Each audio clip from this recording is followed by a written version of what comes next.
Hey everybody, welcome Yes, back. This is Inside Fitness Radio presents Total Fitness Podcast. My name is Matthew. and I'm Walter. And today we're fortunate to be joined by Matt Ode. He is a trainer from south of us, south of me anyway. Um, and why don't you tell us a little bit about yourself, Matt? Yeah. Well, first, thank you guys for having me. Appreciate it. And, just excited to be here today. Hopefully, can share a lot of my lessons and, experiences that I've had. I am a stage 3C testicular cancer survivor. And, I went through a lot of health issues, but, using my health journey and a lot of other things to really help rebuild myself.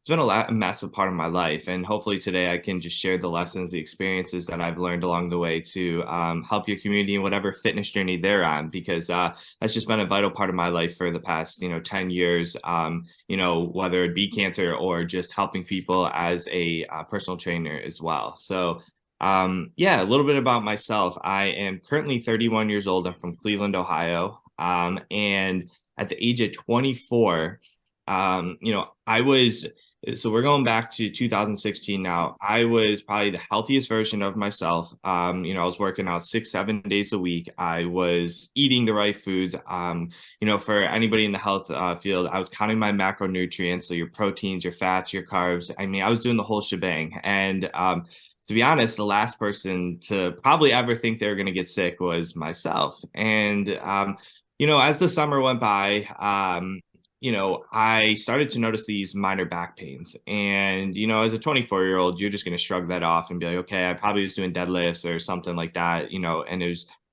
probably something to do with that. But as it continued to get worse and worse and worse, I was dating my wife now, but current girlfriend at the time for only a couple months. And she was like, listen, Matt, you really need to go get yourself checked out. It seems to be getting worse. We can't even do these summer activities that we've been normally doing. And still, stubborn me wouldn't go get checked out until one day, I was over Lauren's house, which is my wife now, and I ended up puking up blood. And basically, I got rushed to the emergency room. They had found out that after doing a blood test, I had lost around 2/3 of the blood circulating in my body. So what had happened was basically for weeks before, I was having like issues with bowel movements as well. So it wasn't just that one instance where I lost all that blood, but I, once again, just showing how stubborn I was at 24. So immediately they gave me 6 bags of blood. I went in and they thought it was an ulcer that was causing the bleeding. So they went to an emergency surgery that day. And I remember waking up the next morning, and at the time it was just me and my parents. And I could tell the doctor walks in. I thought I was ready to go home at that point, and I see this blank stare in his eyes. And he walks over to me. He sits down and he goes, Matt, we found an 11-centimeter tumor in your small intestine. We know it is cancer. We just don't know what type yet. And right then and there, my life completely changed forever. And I just remember, looking over at my parents, and nobody else knew the news, of course, at the time, except for us three. And I was just like, instead of breaking down or instead of like, being willing to ask for help, I thought that being strong and holding in my emotions was the right move for some reason. And I want to go to share with anybody who's listening right now that if you're going through a tough time in life, whether it's your own health journey, whether it, you are have a like whether you're trying to lose weight or whether you have your own health journey, such as I did, don't be afraid to express your feelings to somebody that you can know, like, and trust. Because for me, where I thought that that was my weakness, that ended up being my strength when I finally was able to reveal how I truly felt about the situation. And how I was able to finally do that was a few days later. I was then taken to, they couldn't even find a hospital bed at the main Cleveland clinic, which is one of the top hospitals in the United States. So eventually they got me over there. And when they did so, that's when they did tons of tests on me, and they found out that I had the highest stage of testicular cancer. When they did that, that's when I had friends and family start flooding in. And finally, Lauren, she arrived that day, and she's just a massive part of my journey. So I kind of talk about her a lot, but she finally arrives, and I'm thinking, we've been dating for 2.5 months, and she's probably gonna, either break up with me or, I don't blame her for not wanting to have to be a part of this crazy journey such, short time. But she was the total opposite, breaking down and finally sharing what I was going through. And it was almost like a baggage released off my shoulders. So, well, finally, they ended up giving me 5 rounds of what's called BEP, which is really intense chemotherapy. You know, we can dive into any of that stuff later, but I went through that, ended up losing my hair, super fatigued, dropped down from 185 pounds to about 140 pounds in a matter of 3.5 months. And, you know, I was kind of like, I felt like I was almost a shell of myself. And, you know, not only was it physically draining, it was mentally draining as well, because I started to have, you know, body image issues. I started to feel down on myself because of that. And, you know, when I finally finished that, I'm like, okay, I think that, you know, I'm finally on the road to recovery. I'm ready to go, you know, to the next steps. But this is where it actually gets really challenging in my life. They end up saying, okay, Matt, well, you finished chemotherapy, but the problem is we ended up finding out that the chemo worked, but your tumor has not completely, you know, left your body. And it is unfortunately wrapped around what's called your inferior vena cava. And now your inferior vena cava, from what my understanding is, you know, I'm not a doctor or anything, is a central vein that goes from the bottom of your upper body to your heart. They said we're going to have to do a 12-hour surgery to remove the tumor, and we're going to have to have about 4 surgeons involved. Now, we don't know the complications or anything like that. Well, long story short, I get the surgery done, and I have my body, what goes into what's called compartment syndrome. And compartment syndrome is basically where your organs and everything starts to shut down. So just a week and a half later, my body completely shut down. I had kidney and liver failure from the surgery. And what they had done was they'd opened my stomach up from my left hip to my right hip. And basically going into that surgery, like I said, I was 140 pounds. Coming out of that surgery, the first surgery, I was close to 200 pounds. What had happened was my body completely swelled up, and I think it just went to some type of survival mode. So they ended up having to drain 7 liters of fluid out of my stomach. They ended up having to drill a cone inside my head to relieve potential brain swelling. I had a catheter in my chest and in my neck because they thought I was going to be on dialysis the rest of my life. And I ended up falling into a 2-week non-induced coma. Long story short, throughout all of that, I was in the ICU for over 40 plus days. I was in the Cleveland Clinic for over 53 days. I ended up having 5 major surgeries in a matter of those 53 days. A week out of my coma, they go to take out one of the catheters in my neck. I have what's called an arrhythm heartbeat. I go into cardiac arrest. They have to literally do 6 minutes to 7 minutes of CPR on me to bring me back to life. I go back to another 1-week coma. And then throughout this whole entire period, I have to completely learn to walk and relive my entire life again. From 200 pounds coming out of that first surgery to 53 days, I dropped down to 110 pounds. I was basically like a skeleton. And this is where my health journey comes into play. You know, I realized that, you know, not only learning to walk, but I had to gain all my strength back. I had to rebuild my mental fortitude. I had to, you know, do so many more things and just to learn to, you know, kind of rebuild that strength. And from years, I would say probably close to 2 years, it took me to really rebuild my strength from, you know, picking up 2.5-pound dumbbells and doing bicep curls to literally, this is how I learned how to walk. You know, from the first steps I took, it took 2 weeks in the hospital from 4 nurses to bring me from my hospital bed to sitting up, and then finally bringing me to standing up, and then finally bringing me to walk again. And what really gave me that push is when I was out of the hospital, I would have 2 lawn chairs about 20 meters away from each other in the driveway. And I would literally get up, I'd walk to that lawn chair, and then I'd sit down, contemplate life a little bit, walk back, and then sit back down again. And eventually I would just move that lawn chair a little bit further and a little bit further. And next thing you knew, I was out of the driveway. I was into the sidewalk. And one day I remember telling my dad, I said, don't even bring the lawn chair anymore. And that was a massive shift in my life. And, you know, 2 years, of course, of rebuilding my life, you know, I finally was able to then take all my experiences, take all my lessons, and, you know, everything that I learned and start helping and, you know, trying to inspire others. But I'll tell you right now, you know, and we can go deep into all this. It was a massive mental hurdle to even share my story. I had so much self-doubt. I had so much PTSD. I had so many things, limiting beliefs that would hold me back from even sharing my story because I didn't know if I was even worthy enough to do so. And the number one thing that helped me was surrounding myself with like-minded people that would inspire me and push me to become the best version of myself. And that's why I want to tell people on their own health journey is surround yourself with the right people. And unfortunately, sometimes it may not be friends or family. It may have to be somebody outside of that group that is on a similar mindset and path as you, that can help and inspire you on the days that you are feeling down or the days that you don't feel like you can go any further. I promise you, they will help you get to that next level. And finally, I was able to do motivational speaking, where I've got to speak on stages across the country. I've done podcasts across the world. And I've also now been doing online coaching as well, where I help not just cancer survivors, but survivors in general who've gone through challenging moments in their lives and are looking to rebuild themselves mentally, emotionally, and physically after whatever they've gone through. And I know that since it was such a vital part of my life, I want to give back to them in the most powerful way as well. So that's kind of the cliff note of my journey so far. And sorry, it was kind of a long story, but we can dive into everyone. No, by all means. I mean, No, that's it's just a great story. incredible. Yeah. Like the first thing I do want to dive into, and I'm sure because Walter and I kind of we did read your story, obviously, and we were going through your Instagram. So just confirm, it's been 6 years now that you've been cancer free, correct? So Correct. Yeah. awesome. Yeah.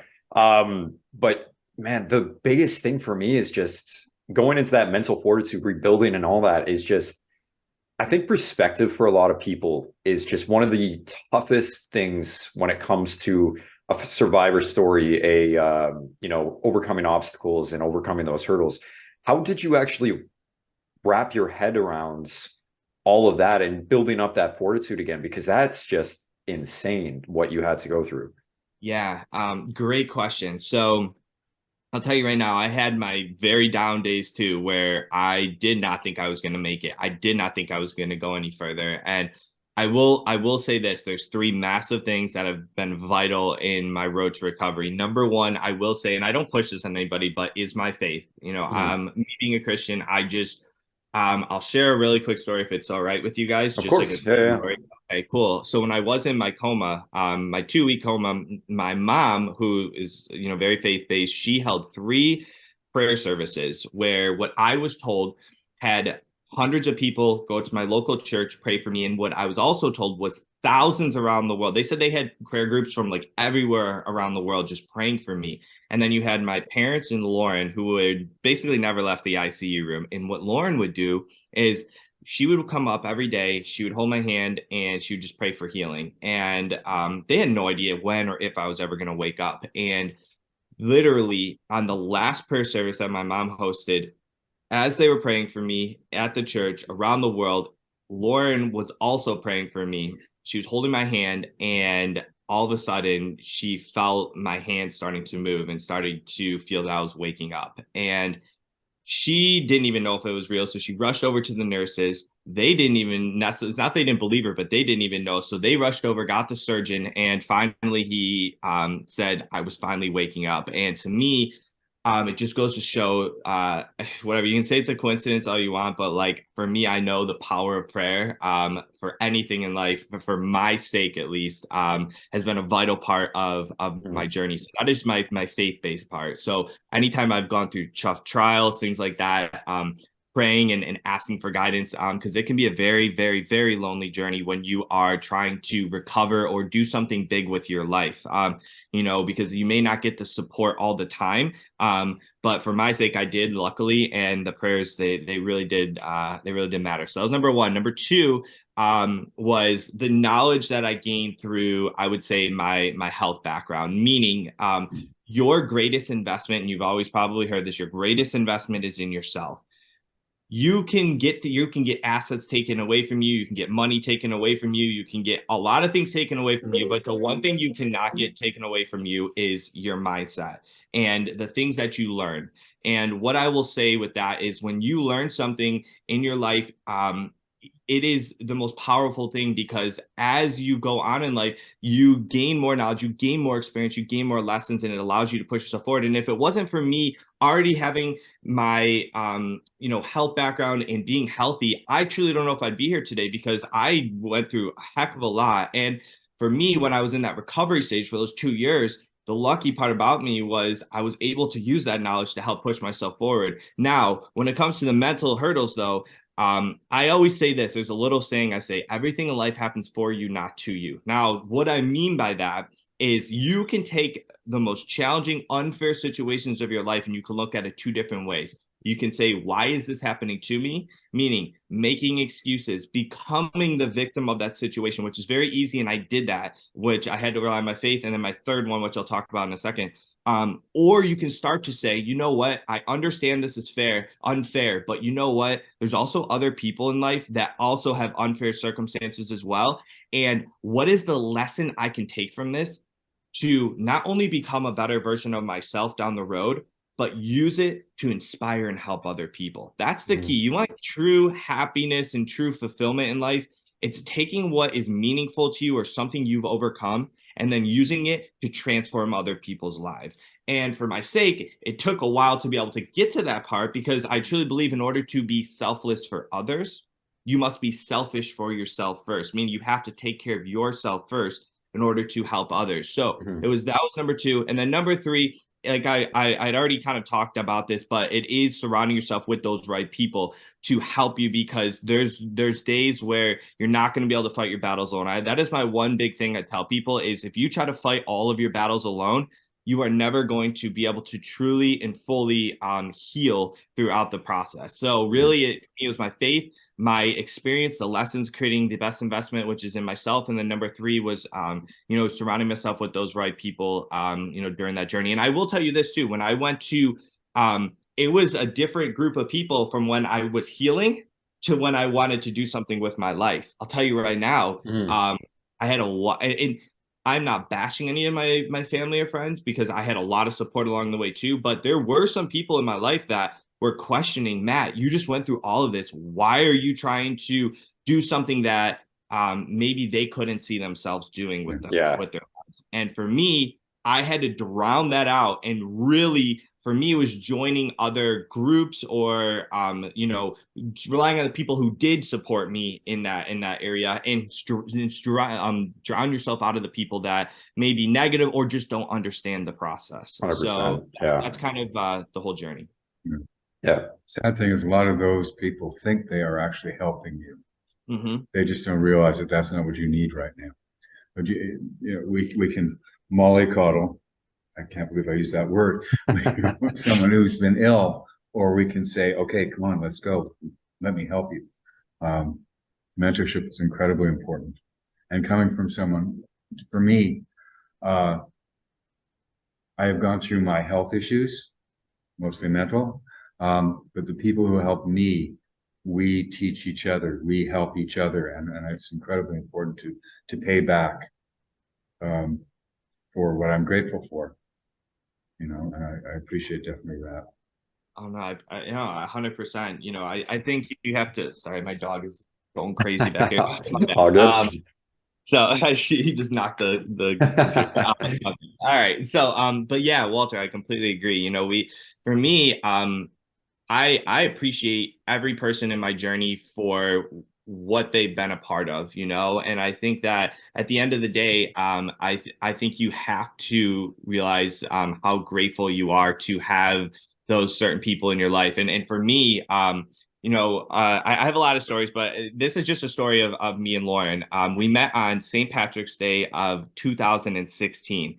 I was diagnosed in August of 2016, and throughout my whole entire journey, going through everything, I was in the ICU for 40 plus days, the hospital for 53 days. The day I was released from the hospital was March 17th of 2017, exactly 1 year from when we met. It is a very special day for us, but it also goes to show, for my sake, I felt like it was God putting her in my life for a reason, and that is the true power of who is in your life that has helped you along your journey. And I think sometimes we can take them for granted. And I just want to let anybody listening today know that if you are listening, let that person know what they've done for you, because just by even saying, hey, I just want to reach out and say, thank you for helping me with X, Y, and Z, that will make their day so much better, and it also make your day better as well.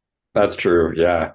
I mean, there was one thing you did touch on in your 3 points there, and one of them was it's this idea that Walter and I, whenever we're talking to a new client, or just we've said it multiple times on the podcast before, is it may not be your fault that you're in the position that you're in, but it is your responsibility to make the best of that situation. And that mentorship and that group of people that do help you heal through it and can help you become better and help you grow through that whole experience and get you on your own journey again, it's so incredibly important, right? Yes. The funny thing is, you were mentioning again with, certain people are put into your life for a reason. I mean, I've had my fair share of mental health and health issues, and one of them was I was just like you. I was stubborn as hell. I was, what was it, 19 or 20, and I was going into what's basically called AFib, atrial fibrillation, with your heart. Your heart's going at over 180 to 220 beats a minute, right? I was stubborn, so I left it, and I just was like, it's fine. It will go away. I'll sleep it off. And thankfully, my girlfriend at the time was actually that person who pushed me to get into the hospital, because I was about 12 hours away from dying.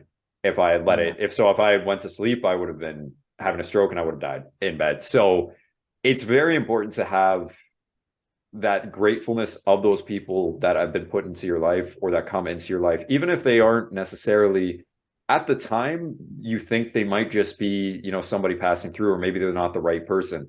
But overall, it does come down to, you do really have to be grateful for anybody and everybody that comes into your life, whether they hurt you or they did a good thing for you, because that's how you grow and become more experienced through this whole journey that is life, right? So true, man. Wow, that's a powerful story. I'm happy you're doing well. Thank you. Gosh, yeah, absolutely. 100%. Everything that you have to look at everything as a lesson, good and bad. Honestly, I've learned more through the tough times than I have through the good times, to be honest. And I think a lot of people can attest to that. It's, we may be afraid of the unknown. We may be afraid. And I think that's a lot of the reasons we don't want to go get checked out, because, a lot of times we think we're invincible. And also we don't want to, go get checked out because we're afraid of what could possibly happen or what not. But I'll tell you right now, if you don't go get checked out, or if you don't go and just be proactive with your health, I'm not saying that you're going to get cancer or, in your sake, potentially, have a stroke or anything like that. But what I am trying to tell you is that being proactive with your health and going to get yourself checked out, even though it may be scary at time, getting blood work or just getting results in general, being on top of it. If I would have been on top of it, and if you would have been on top of it, it would have been a little bit easier of a journey for us in the process. You know what I mean? Exactly. And that's why I try to tell people, just stay on top of it. And don't be afraid to just, ask questions or reach out by how you're feeling. And I always give it, I say that, and it can be sooner than this, but I give the two week mark. If there's something that's going on in your body that's super abnormal, that's lasted over 2 weeks, you need to go get yourself checked out, period. Just go get yourself checked out. So. And you mentioned too the preventative measure, which is obviously, again, we're all trainers, and that is honestly, I'm sure, partially the reason you've gotten into this as well, is making sure that people know A, what they're capable of, and B, making sure that they don't have these health issues. Again, maybe not something that's unavoidable or something that's genetic, but stuff that is avoidable. We want to help people get through that. And I mean, we were chatting just before we started recording, and why don't you go a little bit into everything that you're doing? Because it's absolutely incredible what you're doing right now. I appreciate it. Thank you. I think the reason I do what I do too now is so much more meaningful after, everything I went through. But I'll give you a lowdown of what I do. I'm motivational speaking, from actual speak on stages to podcasts. I also do online coaching, where I help other cancer survivors and survivors in general who've gone through challenging times in their lives and helping them rebuild themselves mentally, physically, and emotionally. That is my business that I'm working to get to full time. But I'm also, as my job as well, I am a wellness doctor. And what a wellness doctor basically entails is I work for a company with roughly around 400 employees. And my whole objective is to create a fun and healthy atmosphere for all of our employees in the company. So a couple of cool things we do for them is about 4 years ago, I had the luxury of building a 3,000 square foot gym in the company. And on top of that, we offered 20 plus hours of free personal training to all of our employees at the workplace, We do monthly wellness events where we either bring on a nutritionist, we bring on like meditation, we bring on like sound healing, things like that. We do biometric screenings, which is blood work to check out like your cholesterol, your blood pressure, your blood sugar, things like that.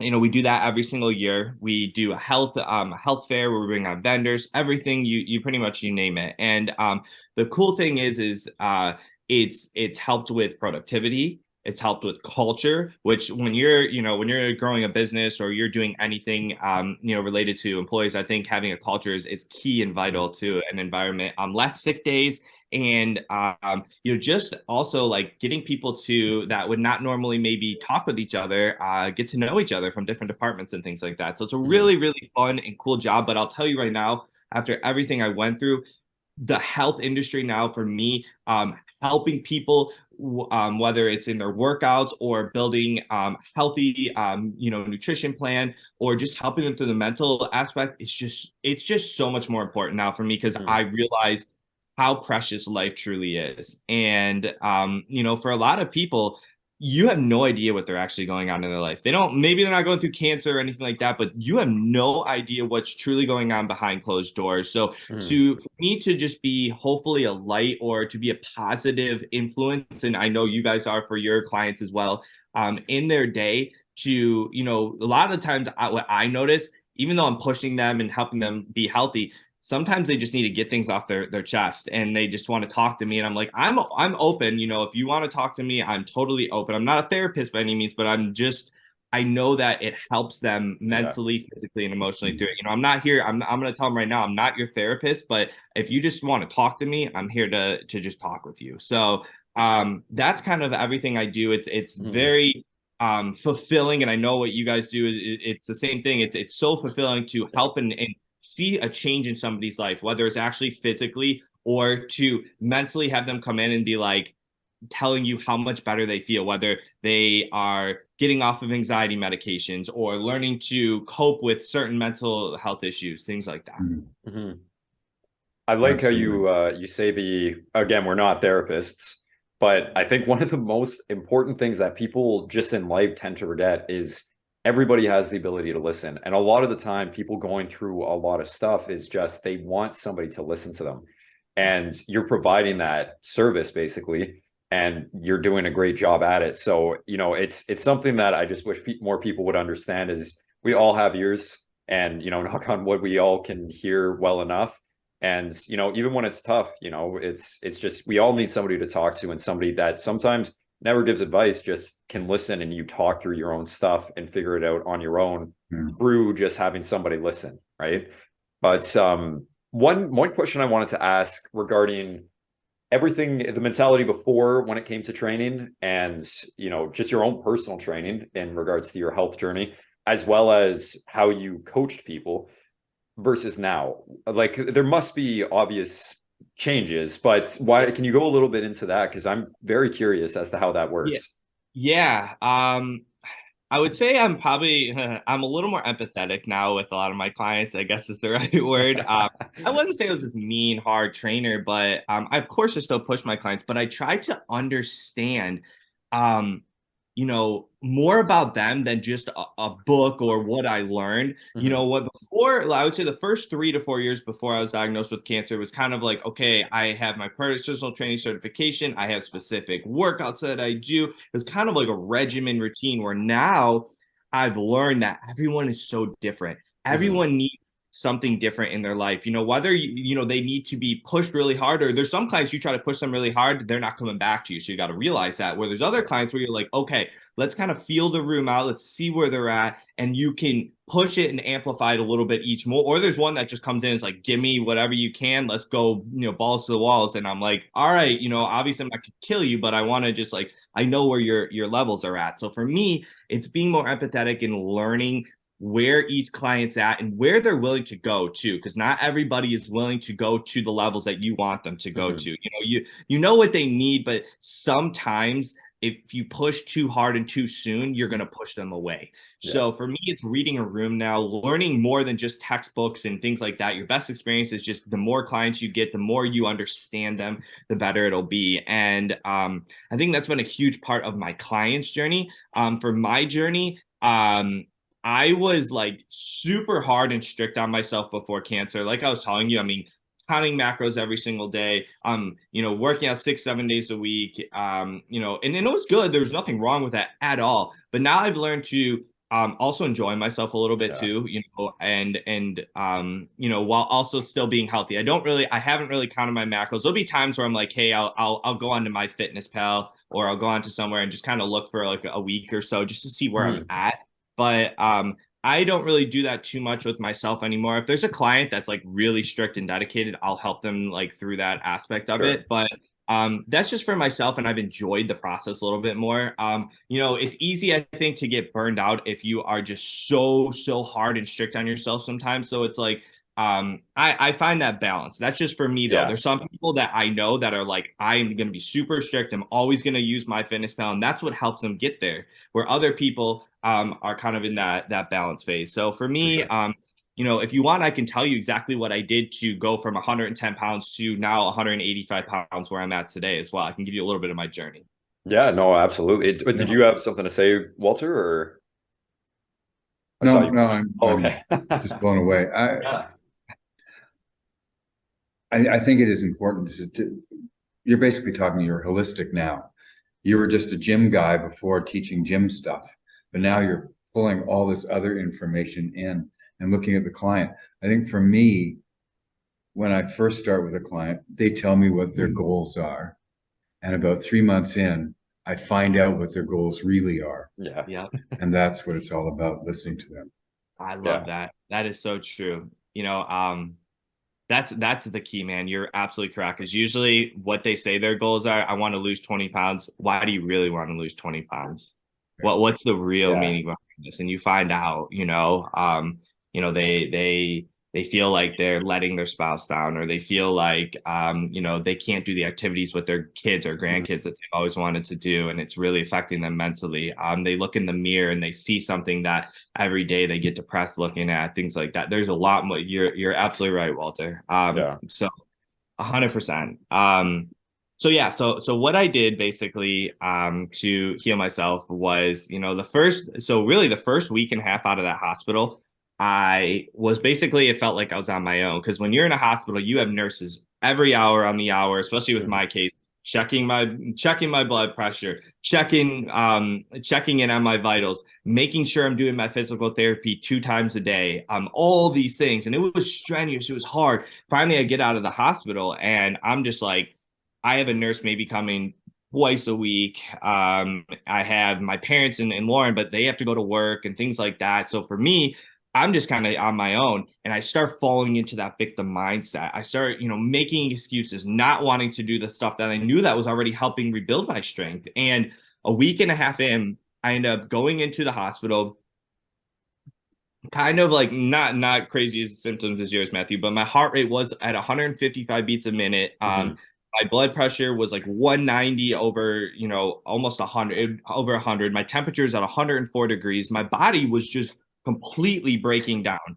And I spent a whole week where they had to bring all the vitals back down. And what the conclusion came to was, Matt, this isn't like, oh, you have a choice to go on this health journey. This is life or death on your health journey. And for me, it was almost like a rock bottom situation. So what I always tell people is rock bottom is not a bad place necessarily to be. I just want to let you know that sometimes in order for us to make a massive change in our lives, we must hit that rock bottom situation, because guess what? There's only one place to go from there. That's true. I promise you. So for me, that is when I started doing the lawn chair exercises. I started to grab 2.5-pound dumbbells and just doing bicep curls. And I started to eat too. Food is your energy source. Food is fuel. You need to be able to eat. If you're trying to lose weight and you're under 1,000 calories, you need to talk to one of us. It's not okay. You're killing your body. Your body is not going to get to where you want to be. For me, I had to start adding some calories slowly but surely. I started doing things that was easier to eat, like smoothies. Right. I started having like easily digestible substances. And as I was getting the calories up, then my energy source was coming up, so I could walk further. Mhm. I could then grab 5 pound dumbbells. I could then grab 10 pound dumbbells. I mean, I couldn't even lift anything over I couldn't even lift my hands over my head for the first 2.5 months because I was so weak and so torn down. But eventually, as I kept going, and every day I said, what is one small step today to help progress me to my big goal? My big goal was to say, hey, Matt, I just want to get back to a healthy version of myself, 170, 180 pounds. I have no idea how long it's going to take. So I say have a big goal, but have micro goals in Yeah. between. And for me, those micro goals was just one small step a day. It's called winning the day for me. Mhm.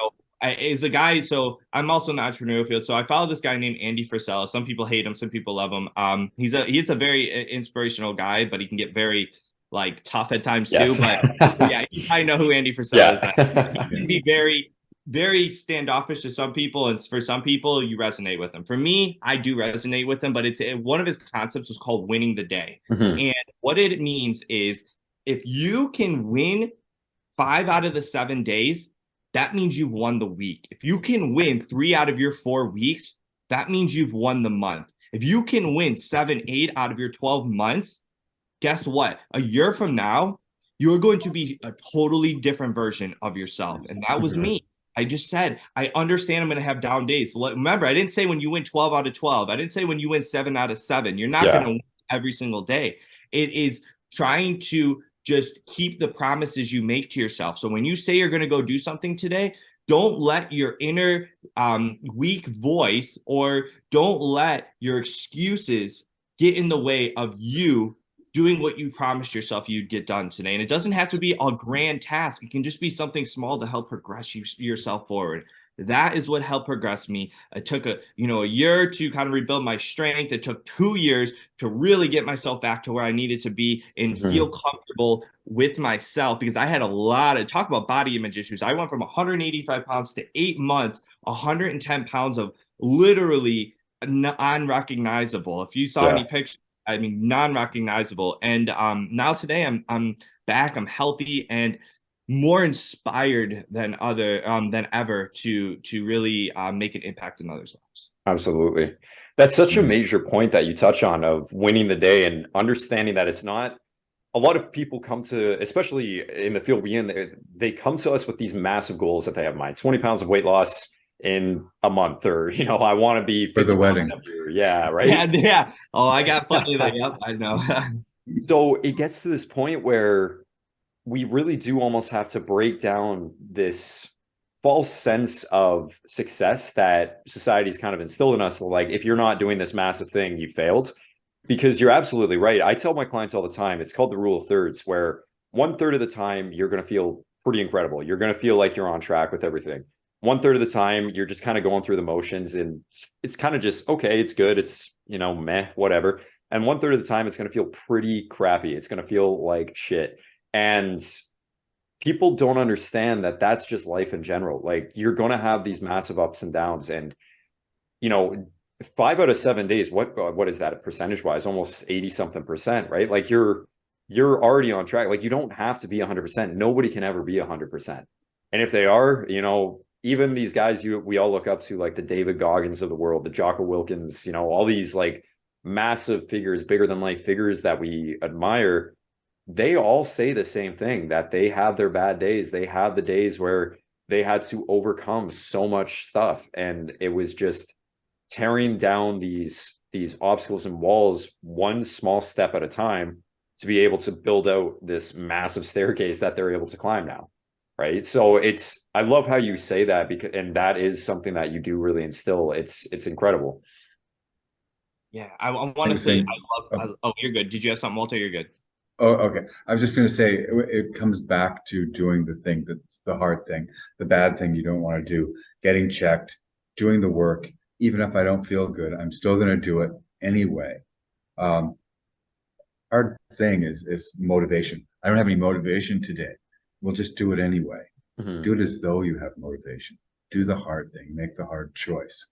Or you'll be left living the hard life. You know, if you don't make those choices, everything will go down. Entropy occurs. Yeah. So I think all of this is important stuff that has to be gotten out to people. Yeah. You were about to say, sir. Oh no, you're good, Walter. Just like you said, you're not going to have motivation every day. You want to know what's going to give you that motivation is just like you said, is when you are done with the hard task that you didn't feel like doing, your motivation is going to go through the roof, or your mental fortitude. I mean, and also Matthew, like what you were saying, in Mhm. order, like the guys you look up to, trust me, they were in your position not too long ago where they had to, like you said, they had to build those layers up. And you see them doing these amazing things, and they still have bad days. But why they're able to overcome it is because they've laid the foundations Yeah, down years after years of hard work to then have that fortitude to be able to push forward on those hard days. And that's just like you just haven't built those layers yet. It's going to take some time. It's going to take patience. Just like somebody who's an addict, those first couple weeks, those first couple months are brutal. An alcoholic, a drug addiction, you are feeling absolutely awful. But guess what? After 3 weeks, you start to feel a little bit better. You start to especially if you're going to your sessions, if you are surrounding yourself with the right people and you're building those layers. And then as months go by, you're building those layers. As years go by, and then when years go by, there's going to be days you don't even think about it. There's going to be months where you may not even think about it. And you'll get to your anniversary and you're just going to be like, wow, I can't believe I let myself get to that position 4 years ago. But you didn't realize that you built the layers now so that you can, have that strength to where you're at. So just know in your journey or whatever journey you're on, it does take patience, it does take time, but those layers are what's going to allow you to become the absolute best version of yourself. absolutely. The last thing I wanted to touch on was you did mention, obviously, when you were going through your, I guess you could call it a build-up phase, when you were out of the hospital and you were trying to rebuild. The mindset shift is such a massive thing because, again, before, and you already did touch on this a little bit, before you are going into this, life's good, this would never happen to me, everything's feeling really good, and I'm on track. And you were counting your macros, and I mean, Walter and I, we did the same thing. We were bodybuilding, right? So it was super strict for years and years and years, and then health issues on my end, and I can only talk for myself, but health issues on my end, including the heart issues for years and kidney issues for a couple of years. That's what made me start realizing, like, oh man, this is not serving me anymore.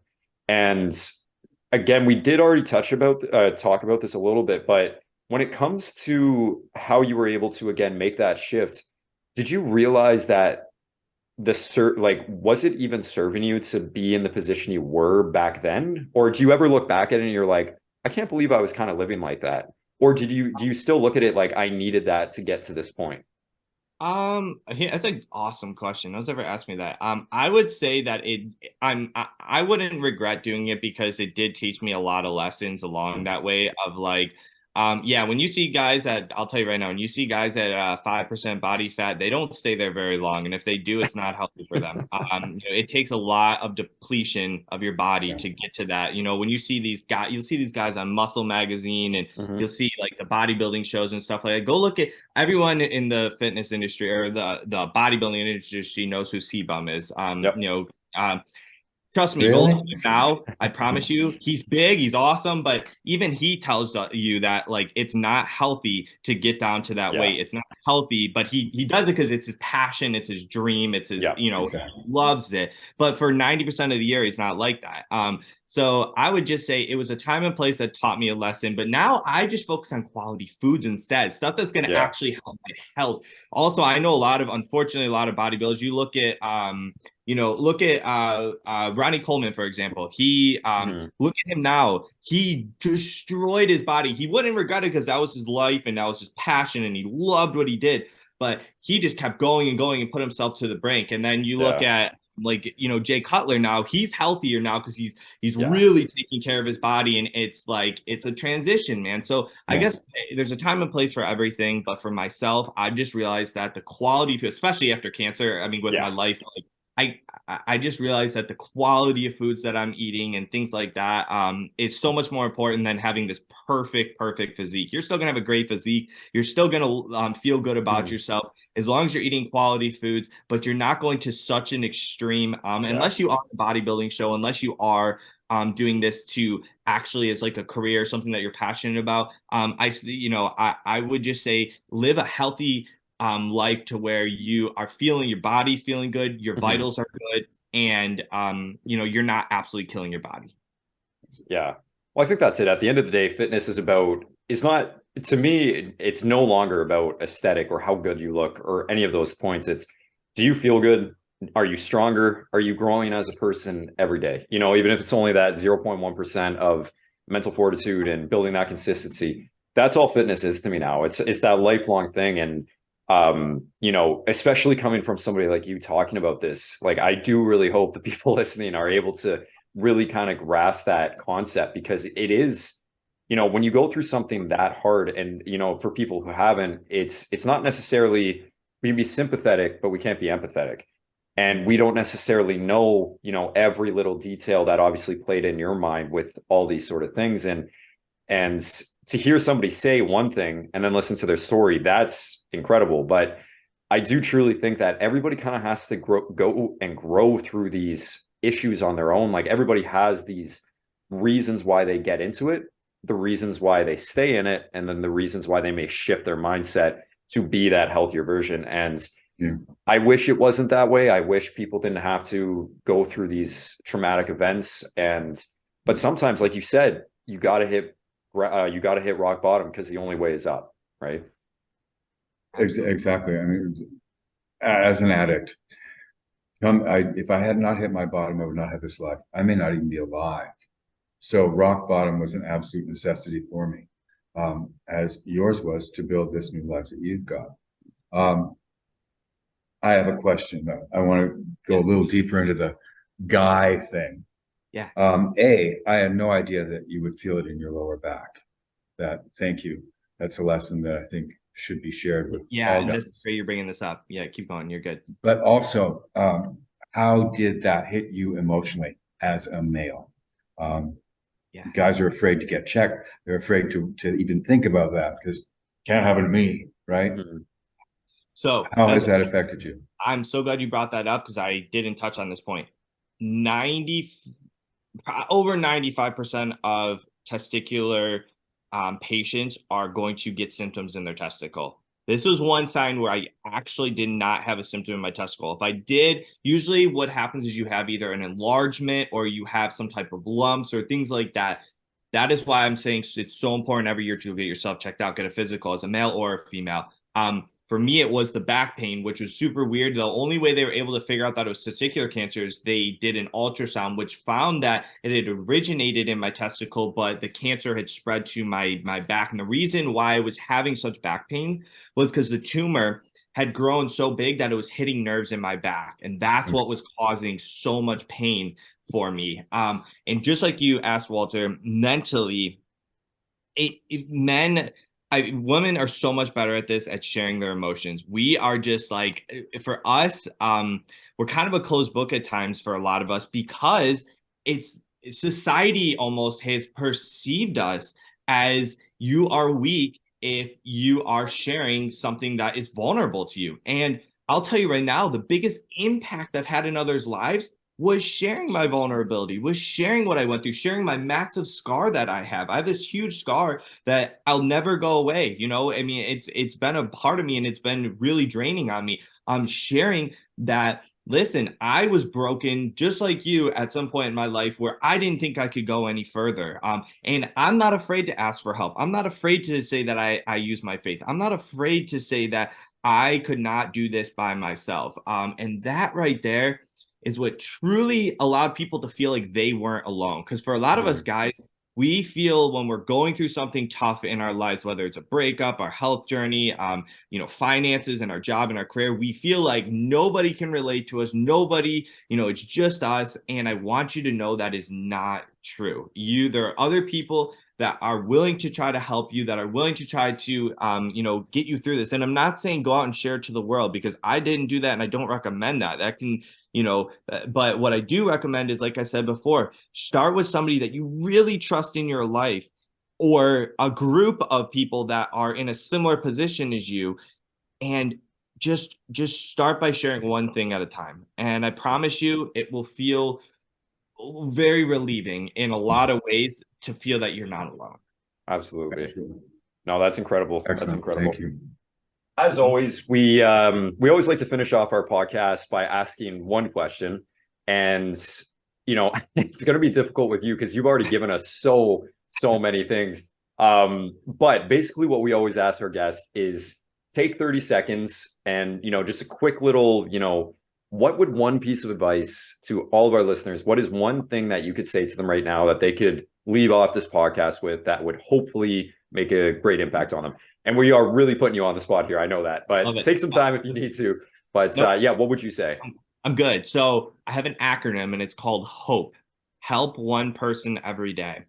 And the power of helping one person is, don't ever underestimate it. I learned it from a man named Jim Quick. If you don't know him, go look him up. But what it is by you helping one person, whatever field it is, giving them that knowledge, they can then take the knowledge you gave them and help 2, 3, 4, 5 others. By the time you've helped 5 people, you probably actually subconsciously helped 20, 30 people. By the time you help 100 people, this is the power of podcasts, power of sharing your stories. You could have helped thousands of people. So hope, help one person every day. Don't ever underestimate the power of helping one person.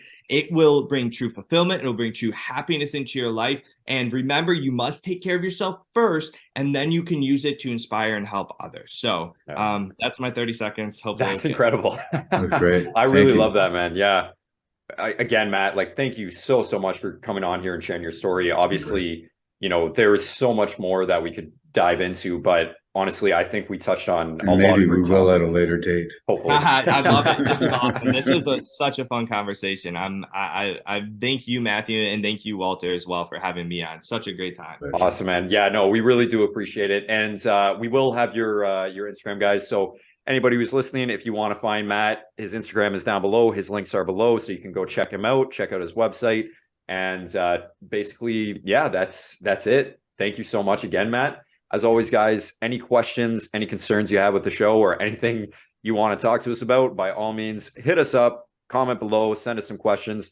Please go check out Matt. His story is absolutely incredible. And, again, thank you, Matt. And as well, guys, stay safe. Stay breezy. Take care.